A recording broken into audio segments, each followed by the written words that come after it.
The in advance of this, regardless of whether you decide to align with NC PreK, we've been in negotiations with Durham's Partnership for Children to shift some student costs as we did last school year. Remember, this program is a braided budgeting, braided funding model. We use multiple funding streams, the local Durham County dollars. Our motto is that those are spent last. We want to spend out all the other funds available to us first. So in order to try to meet this new possibility of paying on enrollment, allocation rather than enrollment, we've already been negotiating with the partnership to shift some costs. After we shift those costs, we're left with between a $70,000 and $112,000 shortfall. The reason it's a range is a large number of different reasons, because some seats may change their braided source. And so you're never going to have an exact amount of what the shortage would be.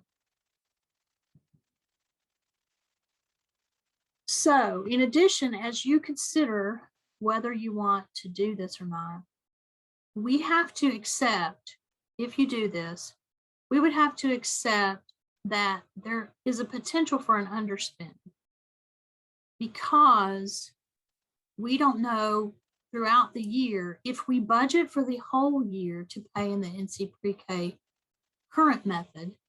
DCDEE may really change in December and pay on the old way.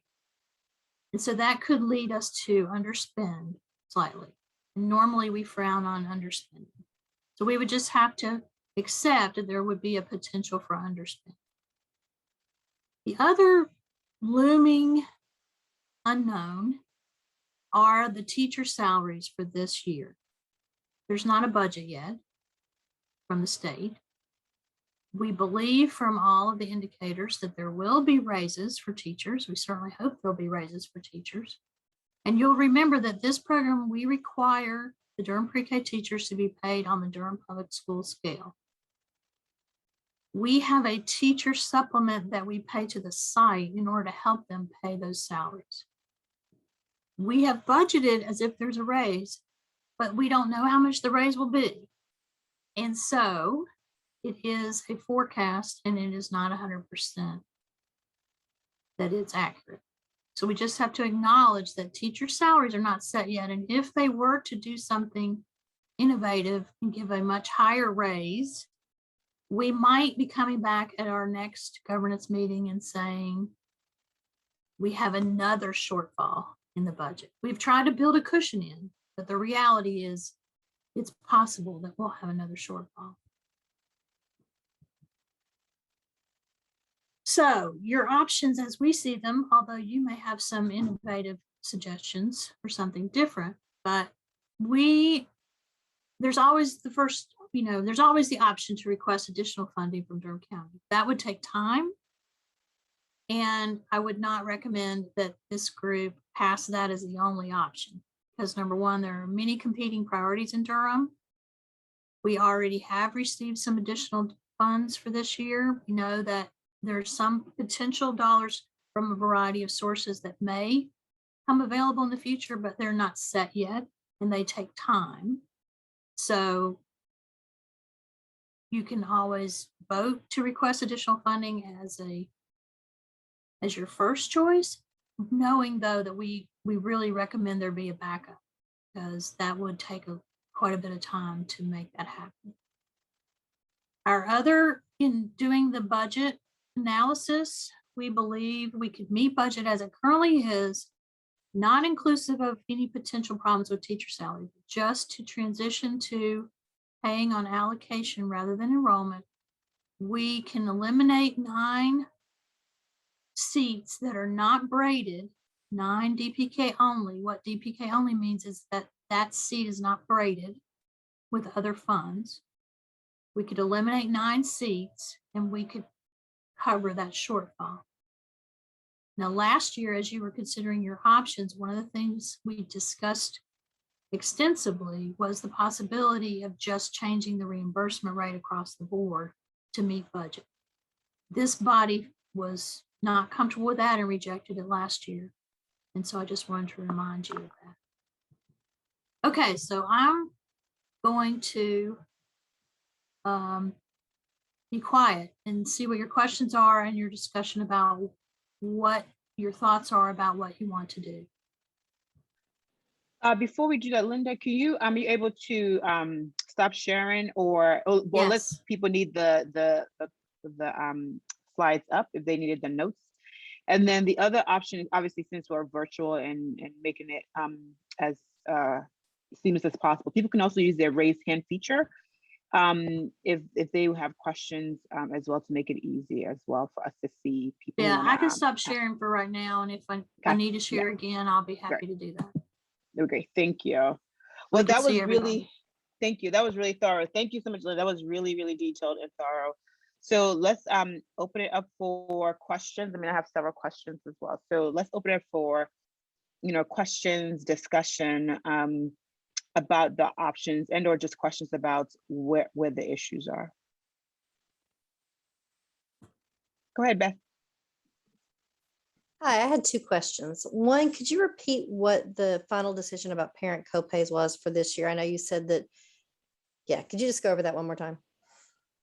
Okay, so for last year, you voted to waive parent copay.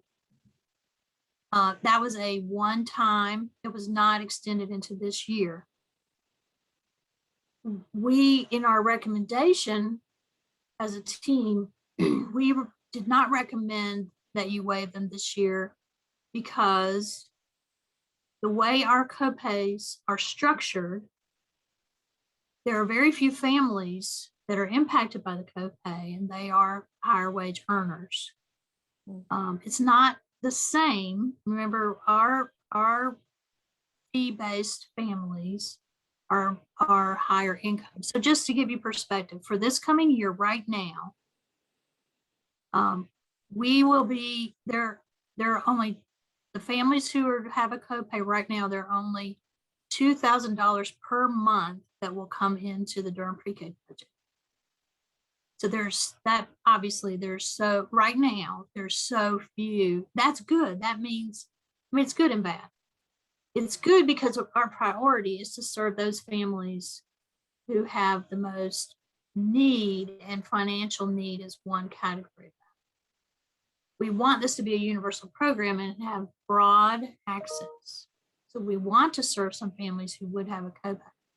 But presently, right at this time, in terms of families who've accepted, and remember, we're still I know it may seem hard to imagine that with school starting next week, there are still a lot of families who haven't fully accepted their seats. There's still families being offered seats.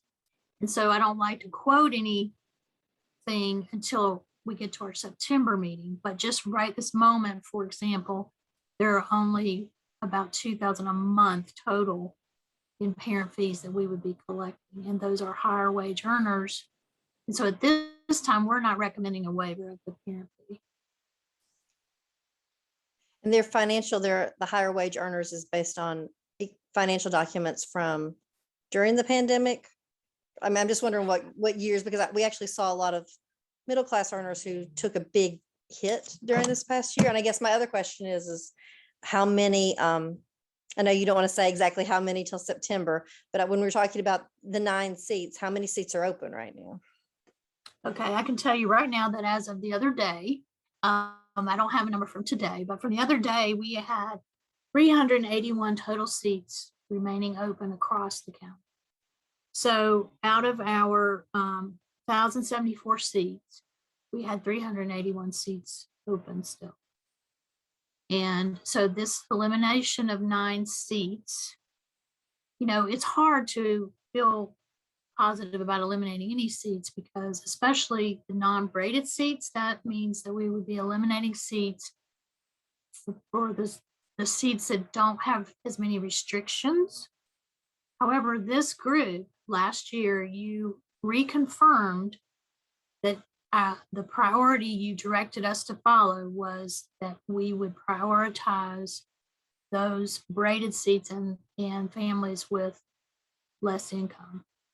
And so the 9 seats would have the least impact on those families. Thank you. And then, John, right before, just for people who may not know how to do the hand feature, you just go to the bottom under reactions, and you should be able to use that hand feature, just for those who may not have been doing Zoom. Donella, please go ahead. Good afternoon, everybody. And my questions were similar to that of Beth. The first one, the shortfall is forecasted from 70 to 110,000, right? Was those the numbers? Yes, and for clarity, that shortfall is if we paid on allocation the whole year.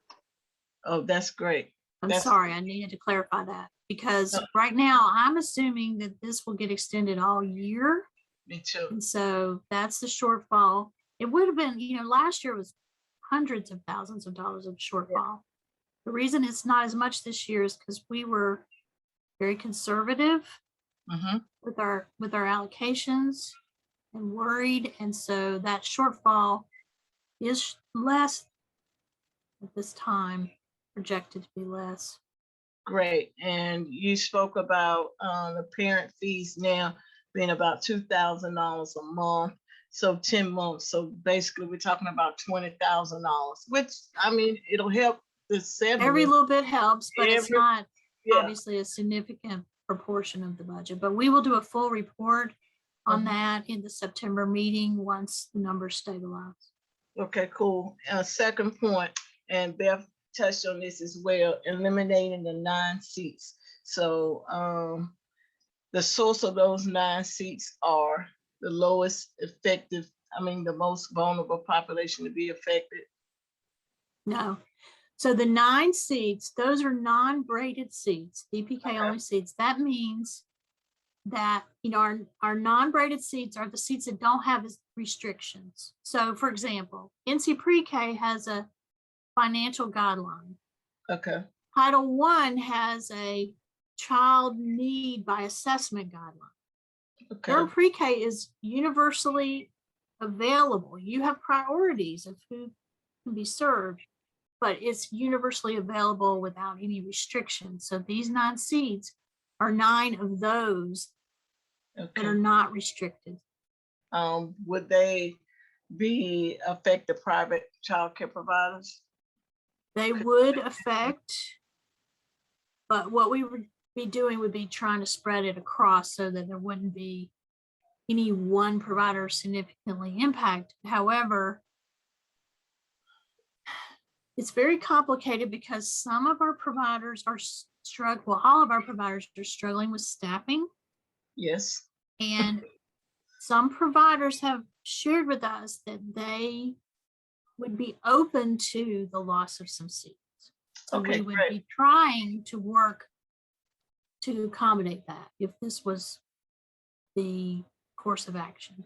Great. That sounds like a good viable plan and a good recommendation to kind of get there sooner than later. And obviously we would only be cutting empty seats. We would not be cutting a seat that's already had a child offered. Yeah, that's great. There is, and I know you didn't want us to take this as our own option about going back to the county and asking for money, but there are going to be some monies, more money into Durham County from the American Rescue Plan. And I think that's going to be available later on in the year, but I'm sure we can be able to try to get some of that funding, but still, again, it's no guarantee, but there's a lot of it. And so. Right. I do want to remind this group that governance has a quality subcommittee that met all last year to identify needs and to work on an equity plan. We published that equity plan, and in that equity plan are some priorities that we were advocating to the county that they consider for any potential new dollars coming into the county. So that's separate from this. We have a lot of needs. Thank you.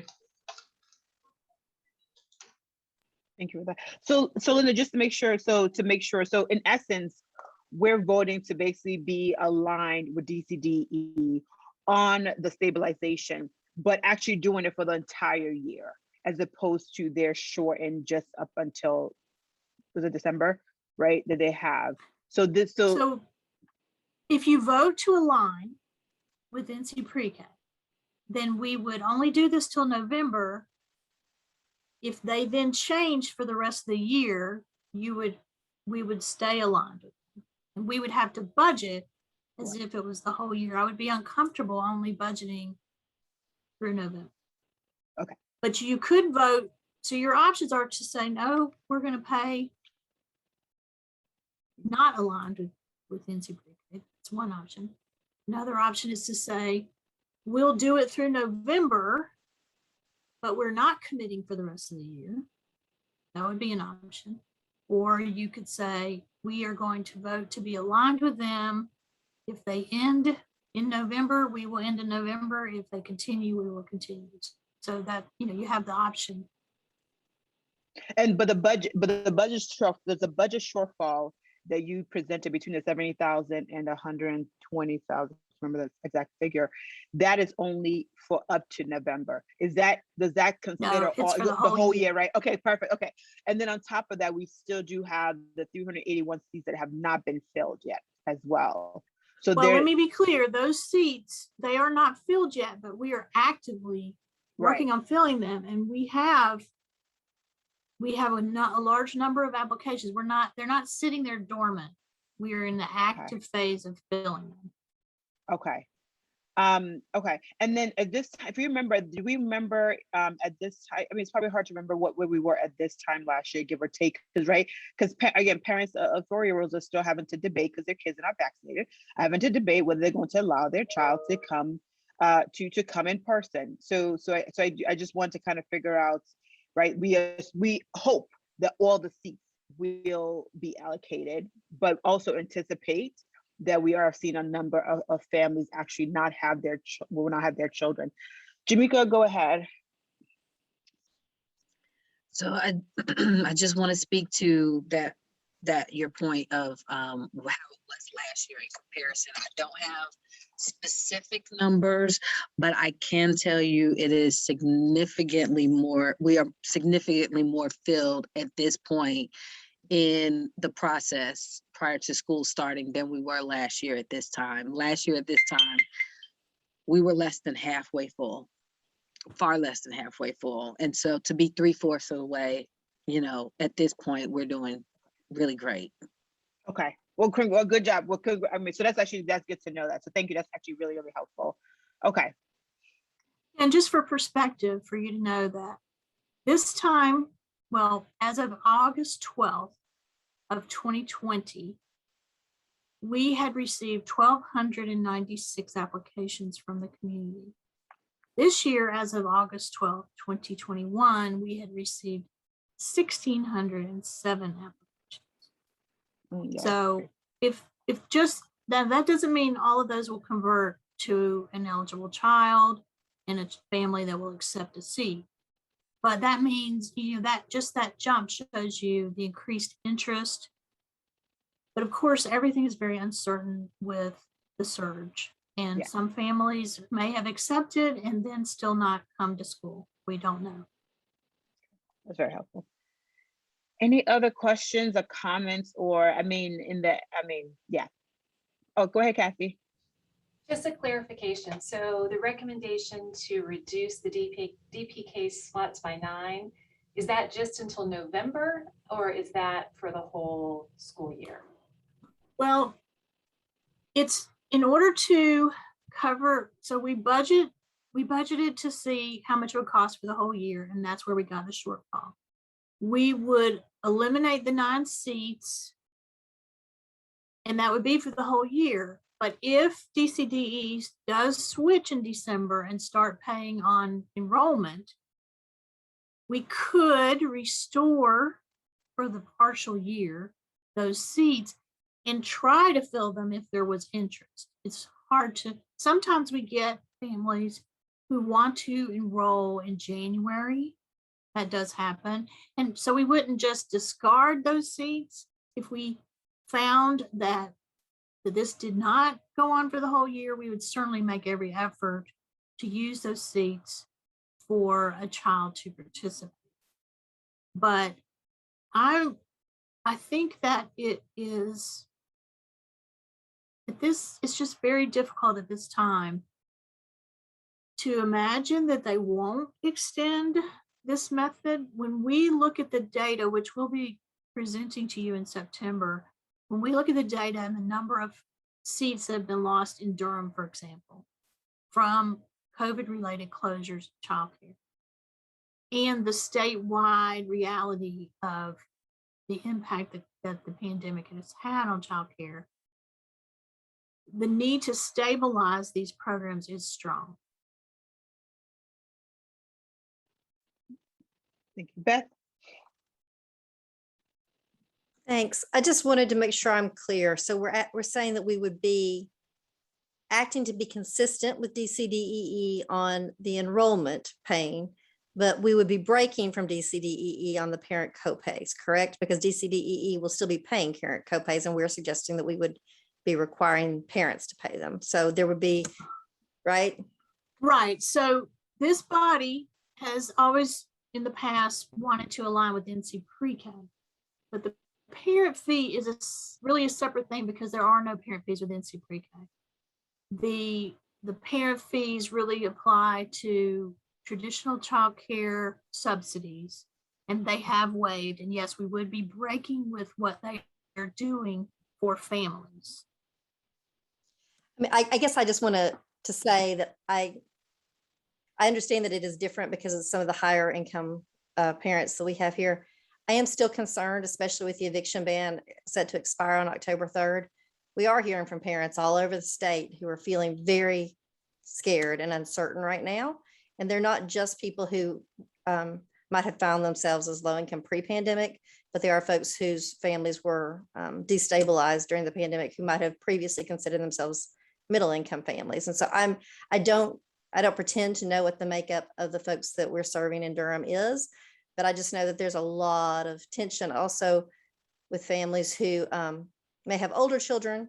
And as the school quarantines start rolling in, parents are concerned that those who have been able to go back to work will lose their jobs because they will not have access to paid leave to be able to care for their children. So I just want to flag that it makes me uneasy when we're still in the thick of it and we're actually seeing the hits on children pick up, that we're talking about having something that DCDE is not having in terms of parent copays. That makes me uncomfortable.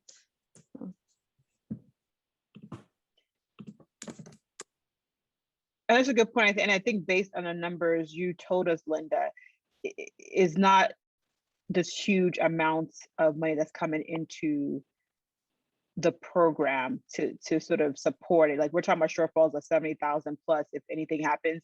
So to Beth's point, again, I can't remember how the income eligibility happens, if it's right based on tax year before, and things are changing so quickly too with people's income. So I mean, what is, I guess, is maybe a question to the rest of the group in terms of, because that's right, we did say that we obviously have a priority for the workforce, for the providers to stabilize them first and foremost, and that, you know, because the fees were really for the higher income families and it didn't seem to be significant, that we were fine with that. So, I mean, I think Beth raised a good point. Is that a point that we want to sort of raise up to say, you know, we also want to follow the guidance of no parent fees? Again, knowing that NC Pre-K does not have parent fees, but do we want to also just say that we also will not have any parent fees? So I know you didn't take that into your budget, into account into the budget, Linda, and I understand that the numbers in terms of the shortfall could be bigger. It may result in a loss of more DPK only seats potentially, I don't know. But is that something we as a group want to talk about? I mean, we have about 20 minutes, give or take, to both have conversation about that and also make a vote as well as vote. So any thoughts to really Beth's good point about that?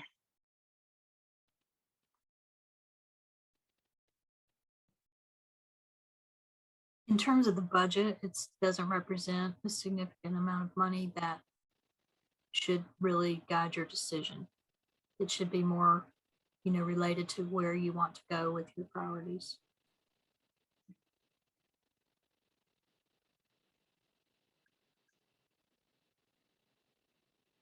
So I mean, so I guess it'd be nice to have a vote, at least I guess minimally is, you had 2 recommendations and maybe add a third.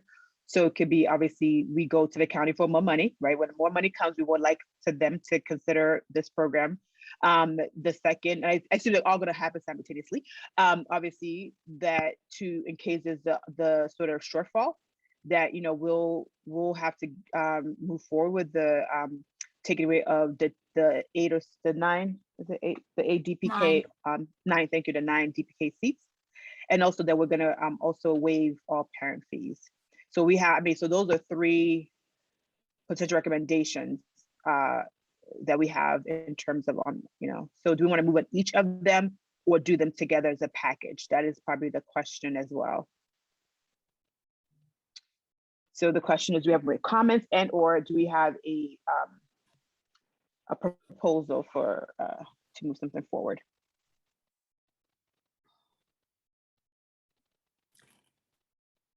Hi, go ahead, Claudia. Hi there, and I'm sorry I had to raise my hand physically. Oh, you're I'm having some technology issues over You're here, so fine. apologies for that. No. This is such an important issue and a big factor as we look at supporting families and the community just getting back to normalcy, which also almost seems like an oxymoron as this Delta variant becomes something that we all just are trying to figure out how do we deal with it. The proposal of bringing a funding request to the county, I am sure our commissioners will support that. Timing wise, as Linda has shared, we are in the throes of looking at how we will allocate ARPA dollars, although we have other dollars, but as you know, the history of Durham County's board is that whether it's that source or others, they do what they can to support our families. And so the approaches that are suggested, I definitely support timing wise. We may have some trickiness we navigate through, but I know, we're partners in helping you meet our family's needs. Thank you for that. Thank you, Claudia. So any motion or did I see somebody else's hand? I thought I did. So any motion? I mean, at least in my notes, I have 3 motions. It would be helpful to us if you choose to make a motion about the parent fees, it would be helpful to us for that to be a separate motion. Okay. Yes, thank you. I would like to make a motion that we waive the parent fees. Thank you, Beth. Any second? Second. Michelle, was that who second, Michelle? Okay, sorry, I didn't see you there. Thank you, Michelle. Any comments? And I assume, Melinda, Linda, do I have to read all the names, right, for the votes, for each person to vote, right, for this motion? You could go either way. I mean, but it would probably be best, yeah. Okay. Any questions? Okay, I'm gonna comments. All right. So I'm gonna call out the voting members' names. So either yay or nay, or raise your hand. So yay or nay. Okay, so Peggy Ball. Yay. Lee Boardley, she's not here. Derek Boston. Yay. Xavier Kaysen. Yay. Kathy Colley Robinson. Yay. I think Dr. Glass is not here, is she? I don't think so, right? I'm here. I'm Oh, here. oh, sorry. Okay, Dr. Waikisha Glass. Yay. Sorry, I didn't see you there. No problem. Dr. Claudia Hager. Here. Yes. Sorry, Dr. Nakia Hardy. Yes. Okay. And I say yay. Dr. Yamaruga here. Michelle Lynn. Yes. Karen McLeod, I think she's not here, right? She's absent. Okay. Beth Messersmith. Yay. Michael D. Page is not here, correct? Correct. And Ben Rose is not here, He's right? absent. Okay. June Shalito. So we June, have Yeah, conflict of yeah. interest. Yeah. Oh, yeah, June that's has right. to Conflict, sorry, abstain. yes, that's right. June has to abstain. Apologies. Yep, thank you for reminding me. And then Darnella Warden. Do I have to abstain as You- well? No, you don't, because you don't receive DPK money, so. Okay, yeah. All right, so the motion has passed for the no parent fees. Okay. Thank you for that. So any motion for the two recommendations from the staff around asking the county for more money and also to drop the 9 DPK seats, again, if we align with pre-K. Make a motion to eliminate the 9 DPK seats so that they may cover the full year for payment for the allocated seat. Are you going to also include the Ask County for more money in your motion, Darnella? I just want to confirm. Yes, and as a later resource to go back to them and ask for support and more resources to help us in that endeavor. Yes. So let me rephrase my motion. I make a motion to eliminate the 9 DPK seats and that we also request additional funds from the county. Thank you for that, Darnella. Do we have a second? Derek Boston, second. Thank you, Derek. Any questions or comments? I'm sorry, I need to interrupt. So, Derek, I think probably we need a second from a non-provider site because you do no problem. receive some funding, yeah. Thank So you. we need a second from another member, please. Okay. So this is Kathy. I'll second that. Okay. Thank you, Kathy. Okay. Thank you for that, Linda. Any other comments or questions? Okay, I'm gonna go down the roll again. All right, so nay or yay. So Peggy Ball, Yes. Derek, So I'll abstain on the vote too, right? On this one, you should abstain, yes. Okay. Yep. Anybody else? Okay, yeah, you let me know who needs to abstain on this one. Xavier Kaysen, Yay. Kathy Colley Robinson, Yay. Dr. Waikisha Glass, Yay. Claudia Hager, Yay. Dr. Nakia Hardy. Yes. She has to stay. Yeah, I think in this one, we need to ask you to abstain also because Okay. you do receive funding. Okay, that's what I thought. Okay. And Dr. Yamaruka, I do say yes. Michelle Lynn, Yay. camera calls out here. Beth Messer-Smith, Yay. Michael D. Page is not here. Ben Rose is not here. And I assume June needs to also abstain from this one. June abstains Yep. from this one, yes. Darnella needs to abstain or no? No, she Yay. can vote. Okay, Darnella Warden? Yay. Okay, thank you. All right, so that motion passed. So both of Okay. them passed. Right. Wow, okay. Well, I know this probably feels like a whirlwind, and I think that, we just couldn't wait for the September meeting. In our September meeting, we will come back to you with quite a bit of information and detailed data that really presents what the year looks like. We may have additional information also by that time from DCDEE. We really appreciate your time. We did have some technological problems with our live stream on YouTube, so we will be posting what we can as a post and aftermarket, so to speak, posting on YouTube. But in the future, we will get those things worked out to be sure that our meetings are always on YouTube in the future. Great. Well, thank you guys so much. And Linda, and of course, the whole team, thank you so much for the work that you all are doing. Thank you for your support. All right. All right. Thank So you. do I need a vote for meeting adjourned? Okay. Yay. Yeah. Bye.